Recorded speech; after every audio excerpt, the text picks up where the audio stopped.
Mais un incident va tout faire basculer. Le 28 juillet 2007, Christopher et Teresa répondent à un appel pour trouble à l'ordre public à l'hôtel Doubletree de San Pedro, dans le quartier du port, où un homme refuse de quitter les lieux et reste assis sur un banc devant l'entrée, le regard dans le vide. L'homme s'appelle Christopher Gettler, il souffre de schizophrénie avec démence sévère et quand les deux officiers tentent de le maîtriser, il résiste et tente de les frapper.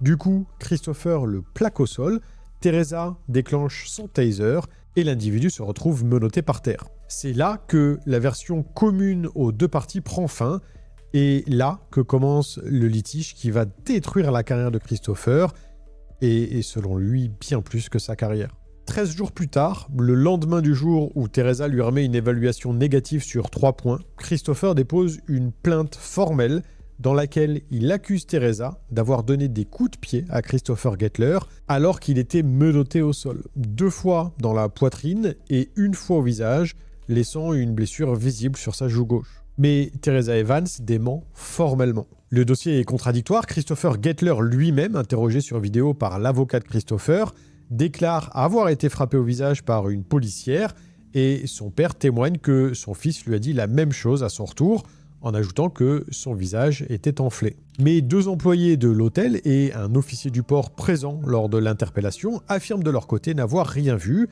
et quand Christopher Gettler témoigne en personne à l'audience disciplinaire, ses réponses sont décrites comme incohérentes et non pertinente. L'enquête interne du LAPD conclut en mai 2008, la plainte est jugée non fondée et les instances disciplinaires estiment que les éléments disponibles ne permettent pas de corroborer la version de Christopher Dorner, dont le témoignage est finalement jugé non crédible. Christopher Dorner est alors mis à pied le 25 juin 2008 et son dossier est soumis à un Board of Rights, le tribunal interne du LAPD, où il est accusé non pas d'avoir commis une erreur, mais d'avoir fabriqué de toutes pièces l'accusation contre Teresa Evans.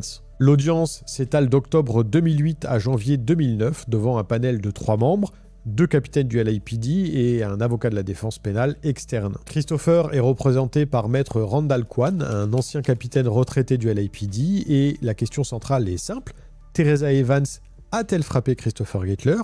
Oui ou non? Le juge administratif lui-même admettra dans ses conclusions qu'il n'en est pas certain. Mais le timing de la plainte, déposée 13 jours après les faits et surtout le lendemain d'une mauvaise évaluation, est interprété par le panel comme la preuve d'un mensonge motivé par la peur de perdre sa place. Alors la sentence tombe, Christopher Dorner est licencié. Il tente de nombreux recours mais rien n'y fait et même la Cour d'appel de Californie confirme la décision le 3 octobre 2011, les juges estimant qu'il existe des preuves substantielles pour conclure que Christopher n'était pas crédible. 4 ans, c'est le temps qu'il aura fallu entre l'incident à l'hôtel Doubletree et le dernier recours judiciaire rejeté. 4 années pendant lesquelles Christopher a continué à se battre par les voies légales et pendant lesquelles chaque porte s'est refermée l'une après l'autre, créant chez lui un réel sentiment d'injustice. He was an injustice collector.